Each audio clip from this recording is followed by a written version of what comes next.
അപ്പോൾ ജനങ്ങൾ ജയിക്കണം ഇത്തവണ നിങ്ങളുടെ അവകാശം ആർക്കും തീരെഴുതി കൊടുക്കരുത്, നശിപ്പിക്കാനാണ്. അങ്ങനെ കഴിഞ്ഞ 5 വർഷം നശിപ്പിച്ചുവോ? അതിന് മുമ്പുള്ള 5 വർഷം. അപ്പോൾ 2 രാഷ്ട്രീയ കക്ഷികളുടെ ഉത്തരവാദിത്വം നമുക്ക് പരിശോധിക്കാനുള്ള അവസരമാണ്. ഇനി അങ്ങനെ ഒരു അവസരം കൊടുക്കരുത്.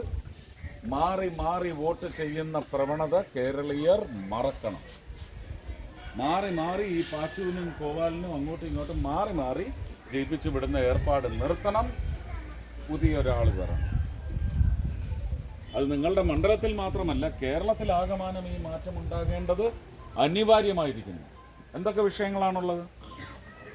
വിദ്യാലയങ്ങളിൽ സമാധാനമുണ്ട്. ആരാണ് സമാധാനം അവിടെ പാലിക്കാനുള്ള നടപടികൾ സ്വീകരിക്കേണ്ടത്? എന്തോ ഒരു പിടിപ്പ് കെട്ട മന്ത്രിയാണുള്ളത്. ആഭ്യന്തര വകുപ്പ് കൈകാര്യം ചെയ്യുന്ന കേസുകൾ എടുക്കത്തില്ല, അല്ലേ?